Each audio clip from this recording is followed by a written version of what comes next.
Ladies and gentlemen, it is I, the Mind of Mayhem, and your intellectual savior, and you're watching the 1, 2, 3 count podcast. Weighing in at an unbelievable weight that you might hate, but you can't even Dang, high debate. pass, what you find that Drake ball at? Well, now, by Now this time, you entering the kind of figured it ring. out. This isn't the same kind of intro, which means one thing. This is now entering 201, and I'm your host, Clifford Red Dog Miller, man that leads you up that mountain called wrestling. But like every good Sherpa, it's never about me. It's about who's entering the ring. So who's entering the ring today? Just see him right there. The Mind of Mayhem himself. You find this man going from Pennsylvania, Delaware, Jersey, New York, Tennessee. I think I've seen you just about everywhere in between. And I've been around. he has definitely been around 25 plus years, and he likes to consider himself, actually, I like to consider him the hardcore version of Paul Heyman. He is the man, the myth, the legend, the guy, the one, the only Kory Kross. I'm gonna need you to talk me up more often, man. It's yeah. No, I've been yeah. You nailed it. I've been around wrestling 25 years, full time 10 going into 11. Yeah. Wow.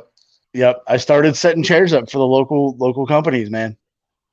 Setting the chairs up, being the gopher, getting to know the guys, getting to know the bookers, the owners, promoters, and just taking it from there, man.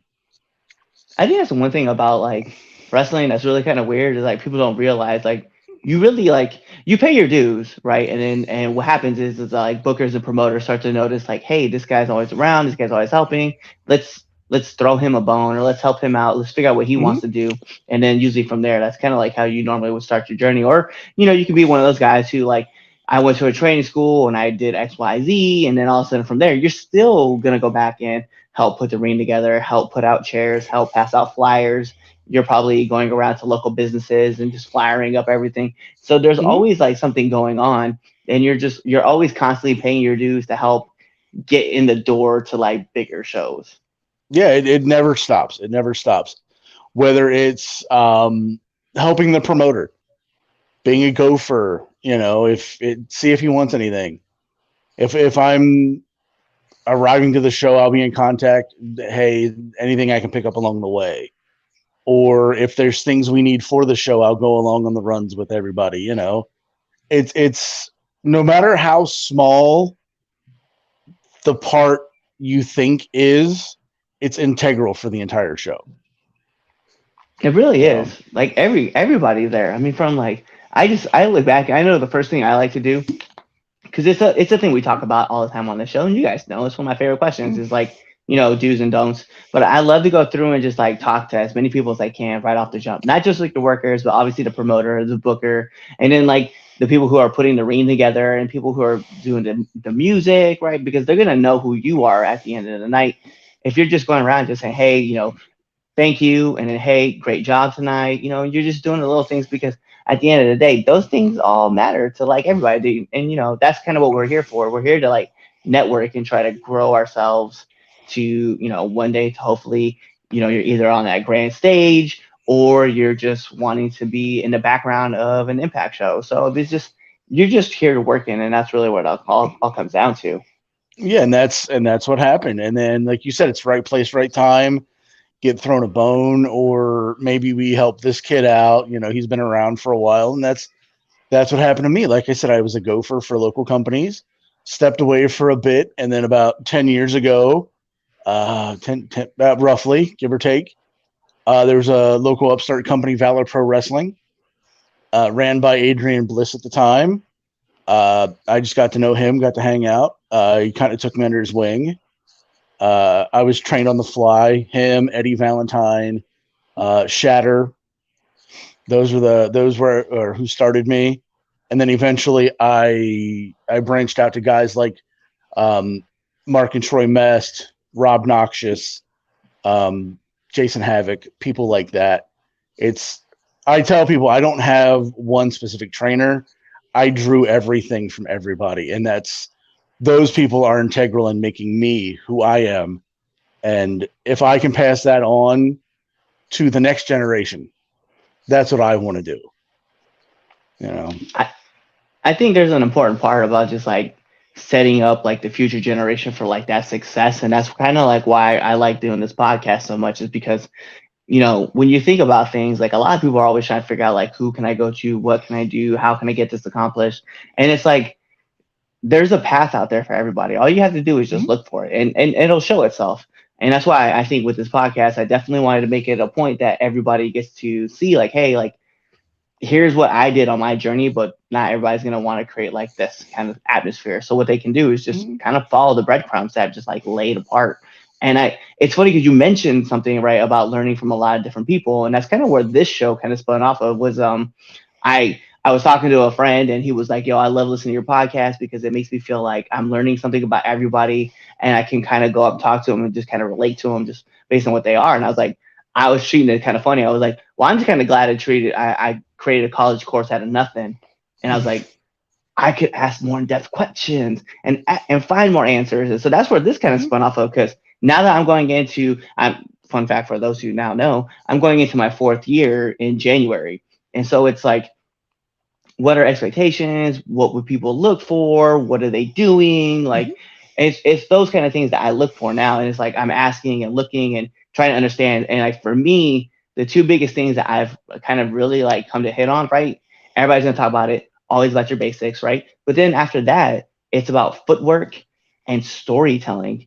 And those were the 2 things I was like, all right, cool. So now I have like all this new goals about like how I want to like push everything and figure out how to listen to the crowd more. And so those are things like I'm starting to focus on and drive myself towards. So it's these little things that I'm starting to like pick up on now. And I'm like, hey, this is where we're at. Oh yeah, dude, to me, that's one of my favorite things. I was challenged, was it last summer, by Rob Noxious and Mark Mest and Troy Mest to close my eyes and watch the match. And a lot of people got confused by that because you have to watch with your eyes. But in reality, you really don't. If you close your eyes and you listen to a match, you can tell certain cadences, okay, this was this. Okay, they screwed that up. Because like you said, the footwork. You can hear the footwork. You can hear, the bumps, the strikes, putting it together and understanding, not even watching, understanding where it goes and why it makes sense where it goes. And I still to this day, if I'm in training, I'll sit there with my eyes closed and watch, just put it all together. And I'll never be on their level, but I aspire to be as knowledgeable as everybody who helped me in my path, helping me along the way. I like that. And it's funny too, because like I've had people tell me too. One person in particular was telling me about how their little brother walked up to another couple wrestlers calling their match, and they're like, "Yo, can we help you?" And he was like, "Actually, can I just listen to you guys call your match?" And they're like, Exactly. "Oh." And they're like, "Oh, cool, yeah, go ahead." And then, so he was just listening and taking notes while they were calling their match. And I never heard about that. And I was like, "Yo, that's such a smart idea." And in one of our episodes, we actually talked with TJP, and he talked about closing his eyes and listening to the matches. And he's like, I'm pretty spot on. He's like, I could tell. He's like, 90% of the time, he's like, I can tell exactly where a match is and where it should be just by listening. So hearing you say that again is something that reminds me that, I should be, if I'm in the back, I should be listening for the crowd and the match to figure out like where we are and what they're responding to. Yeah, you don't work for the boys in the back. You don't work for the promoter. Ultimately, yeah, the promoter pays you. The booker could pay you. You get your envelope at the end of the night, handshake, whatever. But ultimately, you work for the crowd. You work for, in my opinion, yeah, there's your front row, but you also work for that child or that person 8 rows back. You work for them because they may not be able to see your face, but they can hear what you did. And, it's that's what I tell like the new kids coming up. Eyes open, ears open, mouth shut. You know, you said about somebody listening to two guys call their match. When I first started, it's still one of my favorite stories. I stood with Adrian Bliss and another wrestler, and I just stood there while they talked, and it was about an hour of them just going back and forth. And I joke that I didn't learn anything about wrestling, but I could tell you what they were getting at the grocery store and how their families were. It's because I stood there and I asked if it was okay, and I just listened and I observed, and that's I think that's the hardest thing these days for people to do. Just because everybody has an opinion and just quell it for 2 seconds. Excuse me. Talk to one of your vets or sit down when they're trying to go over something. If you want to promote, talk to the promoter the day of the show and ask if it's okay if you sit in. Don't say anything. Don't offer opinions unless they're asked of you. But yeah, just sit there and just take it all in. And like you said, there's in wrestling, there's something for everybody. You can be a wrestler, you can be a manager, valet, a ref. The sound guy needs to know everything. Running gorilla, even the person who's ringing the bell needs to know finishes, times, things like that. And every part is integral, and anybody will help you find your way if you want to be a part of it.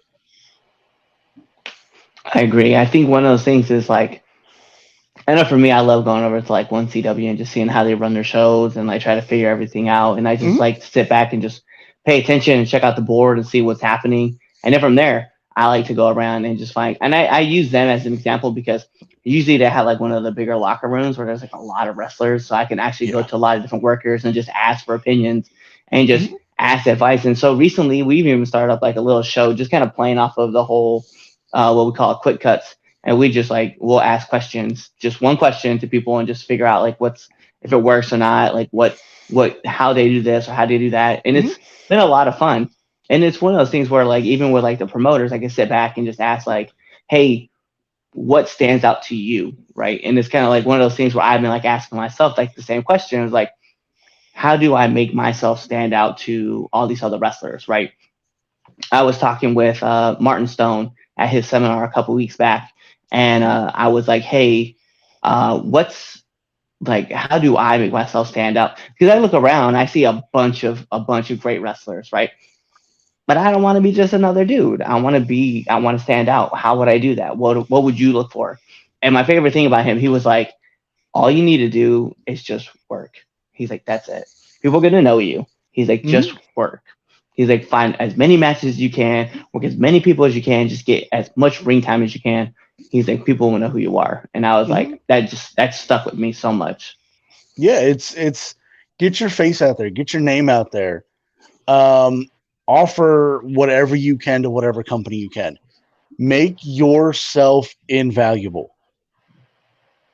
Make yourself, I don't want to say the hot commodity, but make yourself known in surely a good way. You know what I mean? Don't come off cocky or arrogant or anything, because wrestling is the biggest little community that ever existed. If something happens on the PA indie scene this weekend, I guarantee by Sunday morning, if not Sunday afternoon at the latest, somebody in California knew what happened. And vice versa. And like just get out there, work, do things that make sense, that set you apart.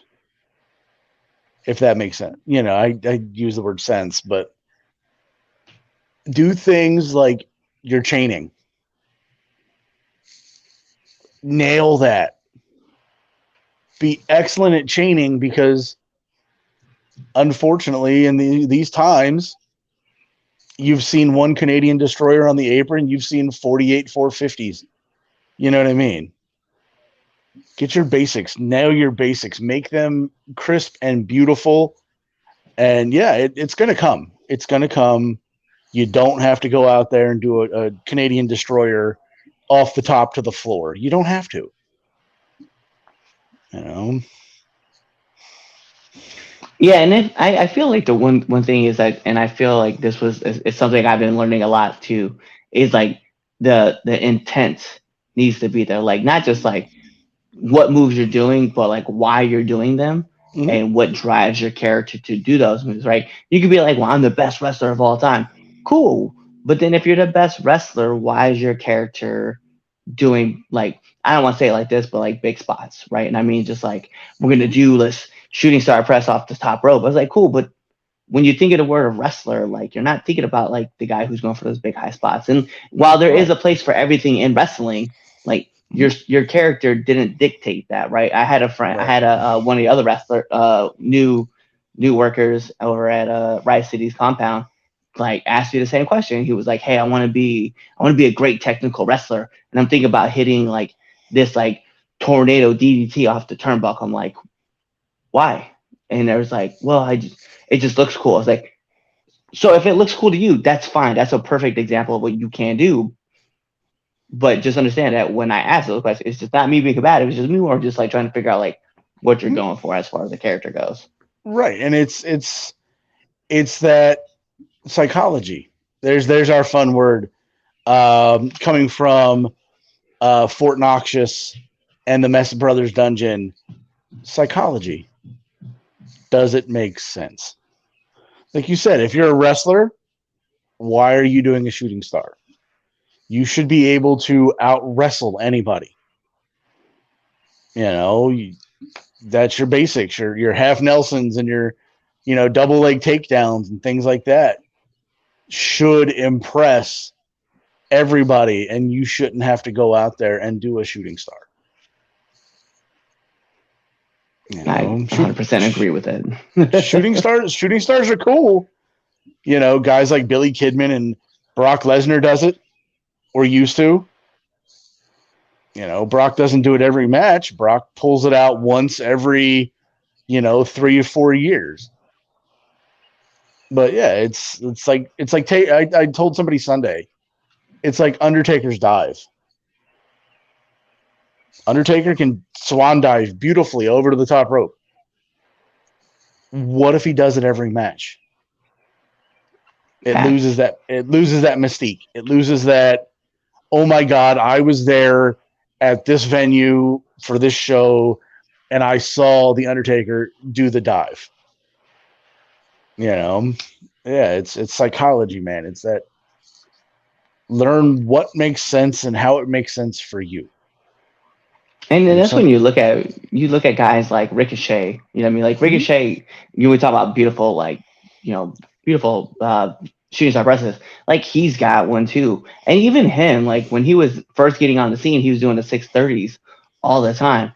And eventually he got to the point where he texted Chris Jericho and was like, "Hey, can I just use a code breaker and just kind of make it my own?" He's like, doing a 630 is hard on my back because I'm doing it night after night after night. And you're talking about like almost he's on the road 280 days. And finally he was just like, hey, after like day 90, I'm like, I can't really keep doing this. I need to just like scale all this back.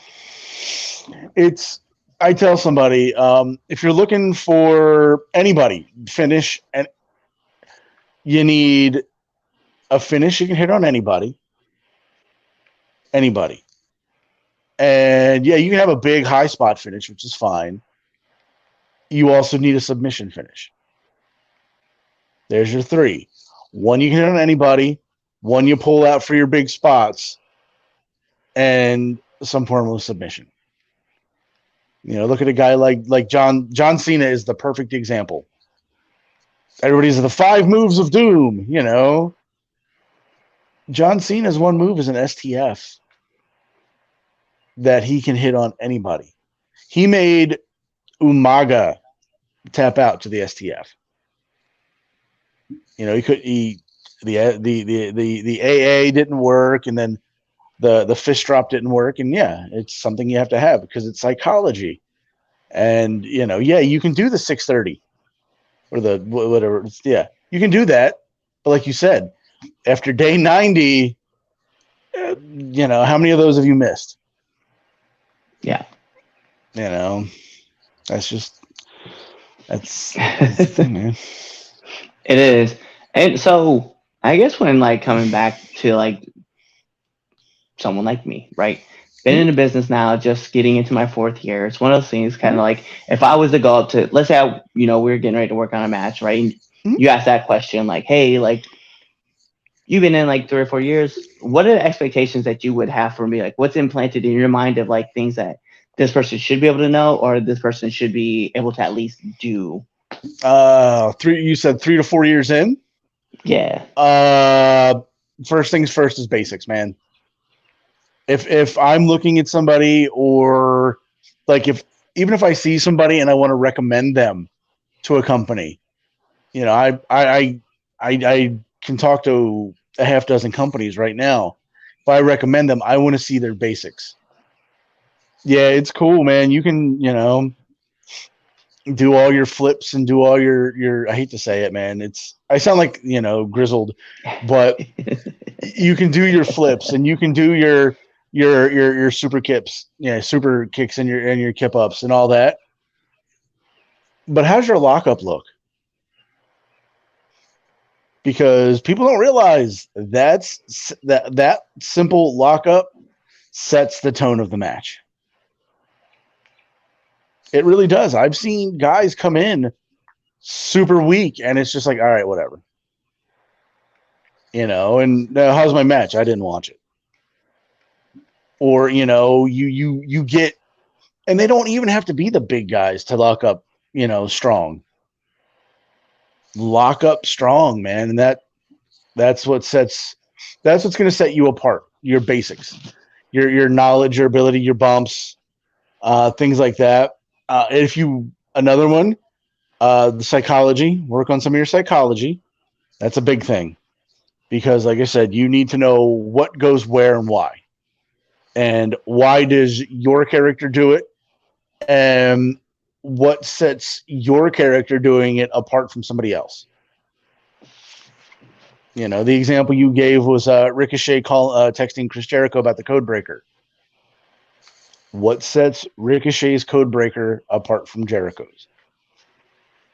And if essentially somebody kicks out of Jericho's, but they don't kick out of Ricochet's, they've made that look weak. You know what I mean? Another thing is, if you want to, talking. Personality, man. Who are you? It's hard to tell, 3 or 4 years in, but I think you have a great idea of who you are. I've watched the progression, the gear, everything's changed for the better. You know what I mean? It's find out who you are. And then another big thing is attitude. Are you respectful? Are you thanking everybody? Are you taking criticism, constructive criticism? Because you can't learn from negativity. Are you taking constructive criticism and using it to improve yourself for the next time? Because I would like to see it next time. Hopefully that works and there is a next time you come back. But yeah, I think those are the things: your basics, psychology, personality, and just, if you can talk, being a good promo, because that also helps get them in the building. And if not, then hope maybe the promoter or somebody can recommend a mouthpiece for you, male, female, a manager, a valet, somebody to help you elevate that character and that gimmick that you're portraying and take it to the next level. That's one of the things that I look at too. I know recently I started to get to be a little bit more vocal in the ring and like talking wise, like whether I'm like making jokes or something like that. But I can use a perfect example. He won't mind because he kind of laughed about it. Well, he tried not to break character because it happened. But Mr. Grimm, right, hit me with a huge splash in the ring, and he was just staring at the crowd. And while he's in the crowd, I was like, I just leaned into his ear and just made it like audibly known that I was saying it to, and I was like, Mm. I love you. And then he just pushed me back. He walked Right. away because he was like, what the hell, man? Now, next time, hug him. He loves that. We'll bring that back around. Mr. Grimm loves when people try to hug him. It's so great. But it's one of those things. It's like now I'm like, all right, so if I'm getting beat, if my character is like getting beat up, and obviously I'm trying to portray off the Deadpool kind of incident, it's like, Yeah. all right, well, how do we do this? Oh, we can crack jokes while we're doing it, or like something I also like to do is when I'm sitting in the crowd or I'm sitting in a ring and I'm getting choked like on the middle rope, right? I like reach out to a kid and I'm just like, yo, tag me in, like tag in, get him. And it's just it's the idea of like keep trying to play off the ideas and like keep people looking at the screen or at me, because it's like if you're not getting them to notice you, you're obviously losing the audience. Right. It's that emotional connection. How can, like you said, you're getting choked on the second rope, you're reaching over to a kid trying to tag them into the match. It's not going to happen. But like you're trying to emotionally connect with that kid, to so he can run back to his mom or dad and be like, look, he wanted me to tag him into the, and then you have just made a fan, because during intermission or after the show, the kid's going to come up to you and ask if you're okay, and buy whatever merchandise you're selling on Hawker's Row, and that's what it is. It's that emotional connection, man. And yeah, being more verbal in the ring is great. I know there's many times that I've been involved with stuff where I've had to just do this and just like on the outside of the ring. I'm glad they did it, and it was one of my favorite moments of my career. They decided to put me with Ed House for like, 4 years? Something like that. It was a long time. And Ed House and I lovingly called each other, we were the Blues Brothers of independent wrestling. And I, of course, was Belushi and he was Aykroyd, and we played off each other. And we rolled with that for a while. And like you said, there was just times where I just had to like, just put my head down in the corner and just I'm on the floor, put my head on the apron and just, okay, I need a minute. Just, and then we get back into it. That's just what it is, man. It is fun when like you're trying not to break or you're causing someone else to break character. Like it is fun to actually see somebody like legitimately have to like either hide their face or they like take the deep side. Need a minute. Hold on. Yep. There's and that's the fun part to me. That's the memories that we're all gonna have. Because eventually, the Mind of Mayhem's going to walk off into the sunset. Red Dog's going to take a minute, take a step back. Everybody's going to take that break, but then you're just going to have those memories of, you telling Mr. Grimm you love him. Or another one of my favorites was Ed. I didn't take notice. Ed House got busted open in a match, and he went upside down in the corner, and he was like, hey, how's this look? And I didn't notice, and I look over, and he is just, it looks like somebody took a faucet and just turned it on. And I was like, good. What do you say? Because he just catching his breath, taking that minute, he was like, does it look all right? And it is just pouring, and I'm like, yeah, you look fine. You look like a blood fountain. Yeah, everything's great, man. You know, it's those stories, man. I love it too. When I get to look back and I like watch matches and stuff, like watch some of my matches to kind of see what I can nitpick and figure out what I like and didn't like. I start to notice the little things. Like I might say something to somebody and they like duck their face, or they'll like do the hum breath where I was like, Yep. Home.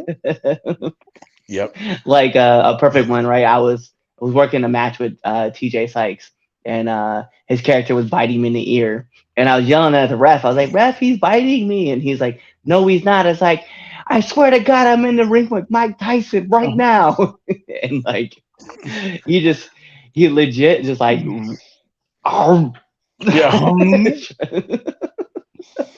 Dude, it's these stories, man. I can go on. There was a goat boy in Valor Pro Wrestling. That motherfucker. There's some history there. Goat boy used to get nervous and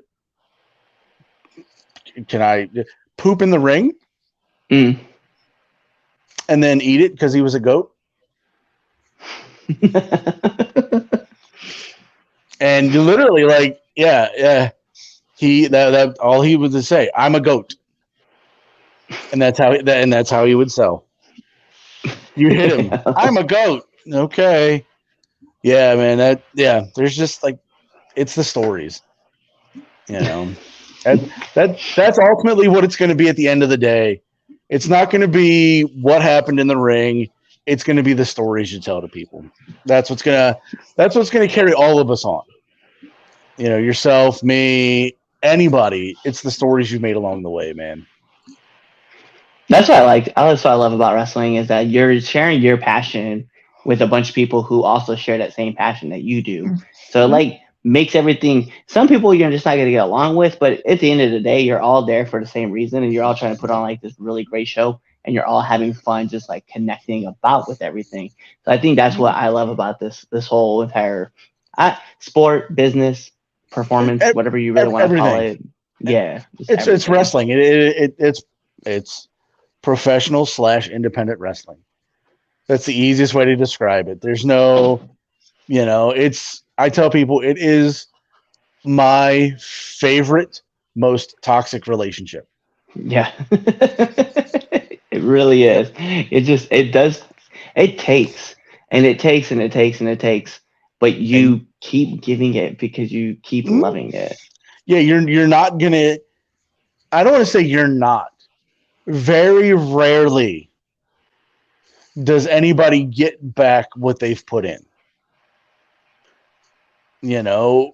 Out of 1,000 people, 2 of them are going to get that phone call to come to Florida. You know what I mean? Mm-hmm. But for me personally, it was never about that. It was the camaraderie. It was it'd be cool to go to, on the big show, but I like where I'm at. I like being able to connect. I like you said, you can't on, big shows, you can't reach out on TV and go tag in, you just can't.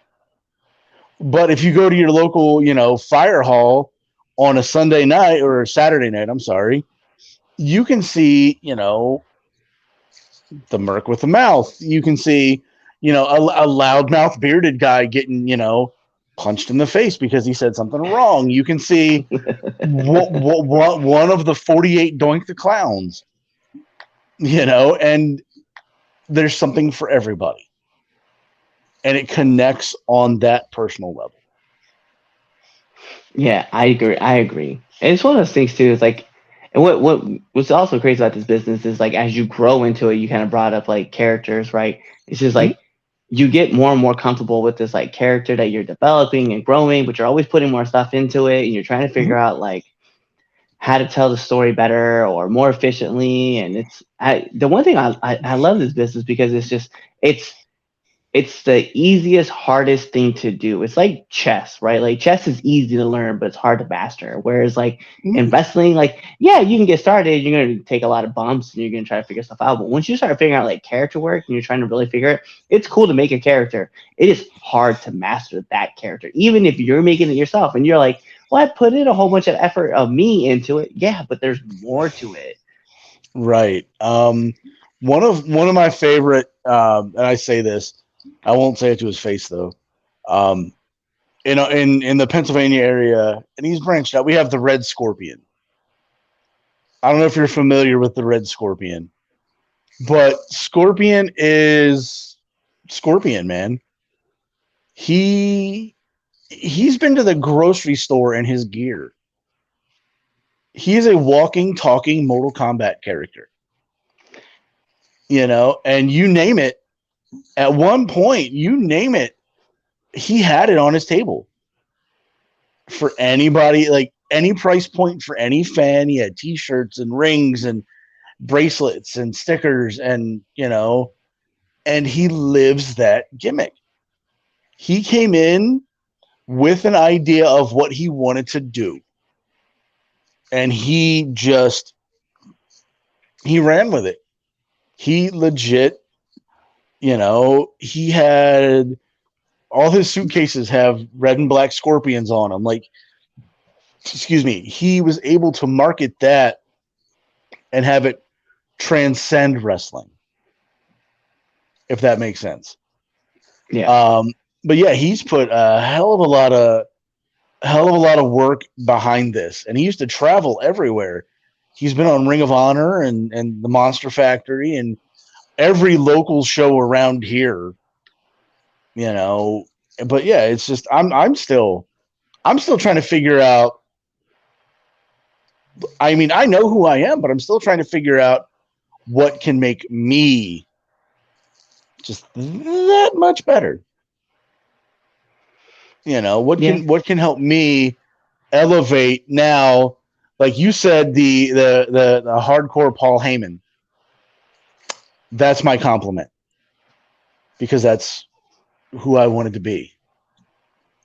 But there's already enough Paul Heymans. Who's the next me? You know, like there's tons of superhero gimmicks. Who's the next? Yeah. Who's the next? Yeah, I'm over here going, yep. There's Andy Header and Red. But yeah, like how can you separate yourself from everybody else that does it?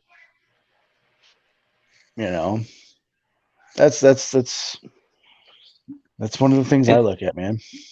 and I think about those things like so like with everybody who wants to be like the superhero kind of gimmick or like the outlandish person, and that's why I got to think about it, because when I first started getting into this business, I was kind of like the serious mercenary that was supposed to like, hey, like this is who I'm going to be, this is what I'm going to do, these are the tactics that we're using, blah blah blah blah, whatever, right? And I was just like, it's just not me, it's not connecting. I really want to be more me, more outlandish, more like fun loving, and people Mm-hmm. like are going to notice those things. So as soon as I started cracking jokes, kind of like the Merc with the mouth himself, I was like, what else can I do to make this different, right? So I started asking other people to help me like figure this out. And you were asking me before the show, like who some other people that I've kind of looked at Mm-hmm. to help build this up, right? And I Mm-hmm. started thinking, I was thinking about it while I was working on it. Bugs Bunny became like one of the characters that I just started watching repeatedly and try to figure out more things that either he has said or he is doing, mannerisms he's carried. Zach Morris is another example of someone that I wanted to pull from.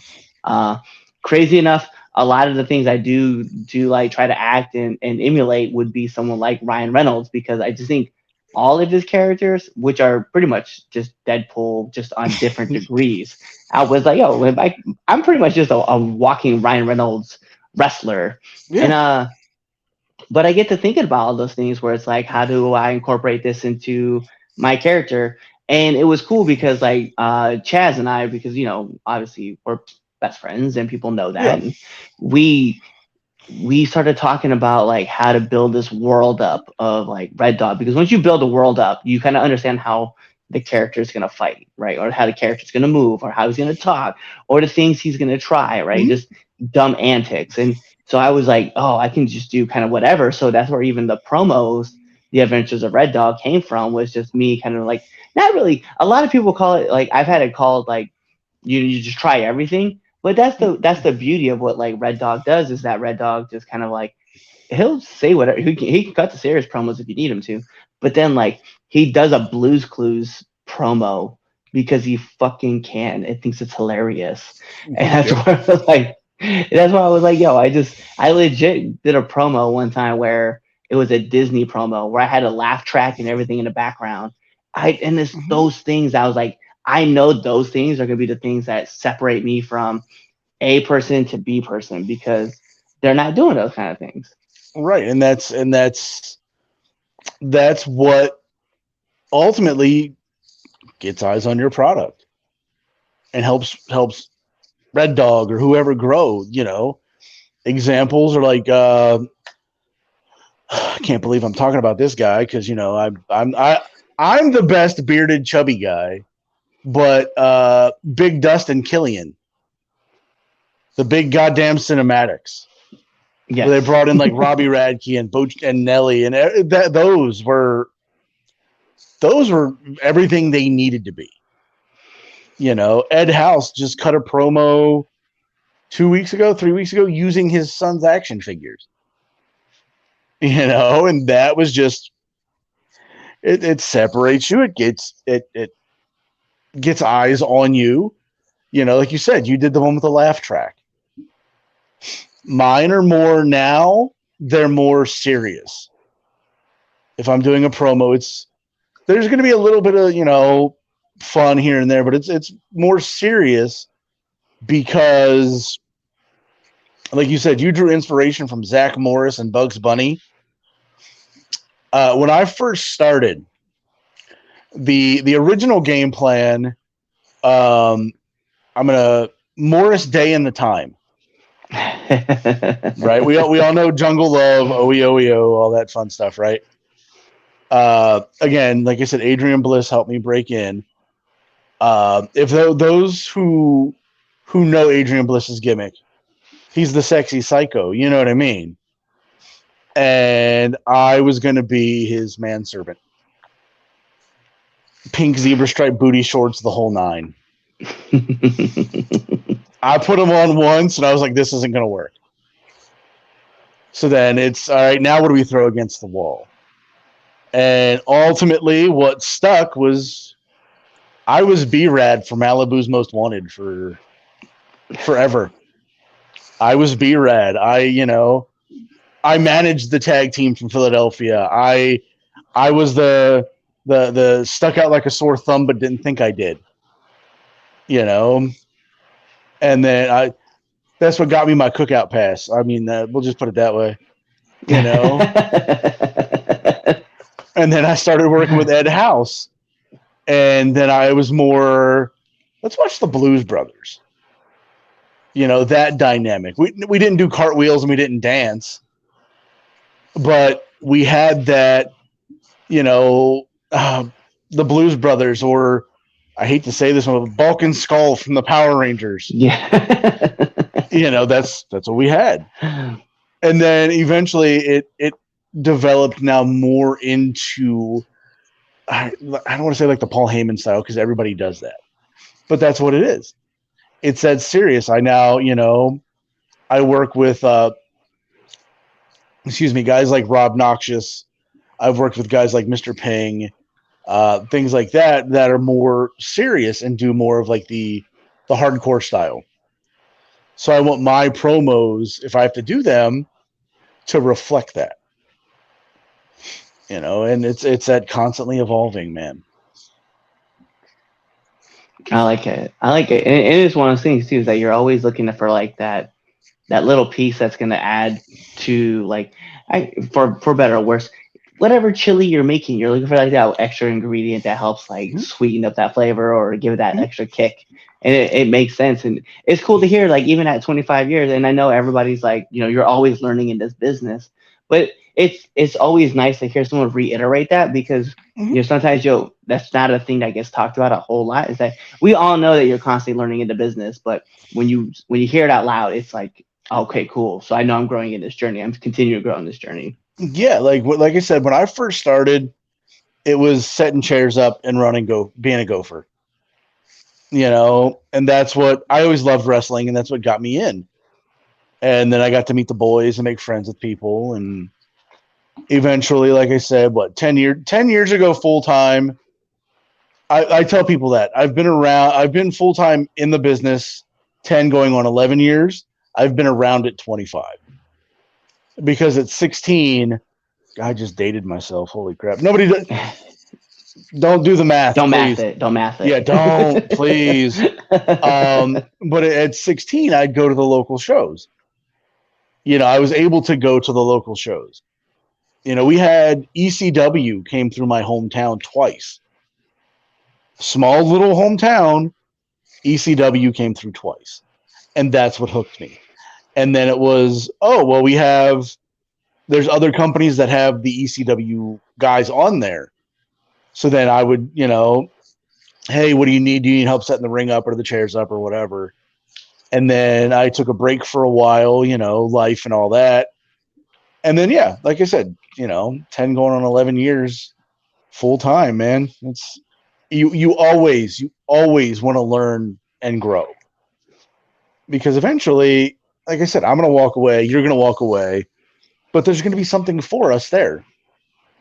Yeah, I may not be out running my mouth, but I could possibly be running guerrilla. I could be at training every time there's training and help the next generation. Find the next Red Dog. Find the next, Pure Ignorance, Ryan Vox, Rob Noxious, Mind of Mayhem. Find the next, and guide them on their journey like I was guided on mine. I like that. So with that, though, that full wrap up, we're going to take this over to this game that we play here too, right? So every one of our shows has a fun game, and this one is no different. But this one we're going to treat like pin, submit, DQ. So I'm going to give you 3 names. Oof, you got to pin one, you got to submit one, and then you got to DQ one. Rock and roll. Let's do it. All right. So our first round is going to seem like some familiar people, right? Okay. We're just going to take it in the world of managers by Heenan, Paul Heyman, and then Sable.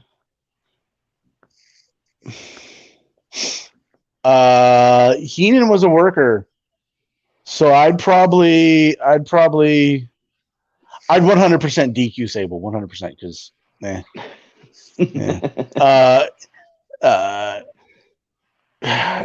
would I? That's a good one. I think Heenan would go pinfall, Heyman would go DQ, and I'd tap Sable out. Like I'd Dragon Sleeper and tap her out. That makes me sound like a domestic violence, man. Sorry, it's just a question. It's always when we picked out. It's only a domestic dispute if I file the paperwork. That's what it is. But yeah, Heyman would get DQ'd because the phone, because that would be a fun Eddie finish. Heenan would get pinfall because I'd do the Warrior Rick Rude, hold the feet on the ropes, and then Sable would be a Dragon Sleeper. Okay. So our next 3 are also going to seem very familiar as we're taking on Jason Voorhees, Michael Myers, and Captain Spaulding. Oh, goddamn. As a horror junkie, I hate that you're doing this. So you said like Michael somebody kind of remember those things too. Yeah, I mean, Jason Voorhees, Michael Myers, and Captain Spaulding. Oh God! See, now there's a guy. He reminds me of Michael Myers in the area. His name's Cremator. Me and Cremator, we've never faced if he watches or listens to this, or anybody can do it. Don't put me against Cremator. I don't want to shoot a promo or to quote Killian, a big goddamn cinematic against Cremator. I don't want to do that. Let's see. So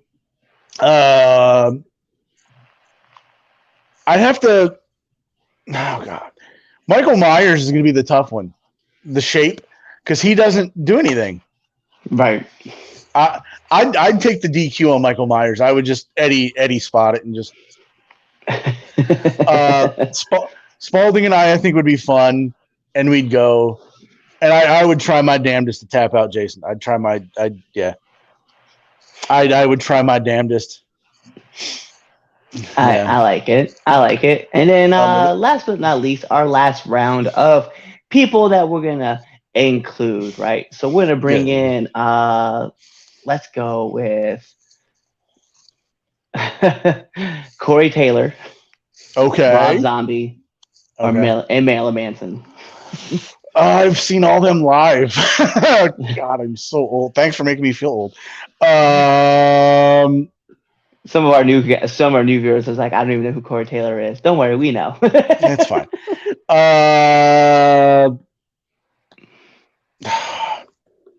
Manson likes the weird stuff. I'd have to probably DQ him. I'd have to. Rob Zombie, we would have fun.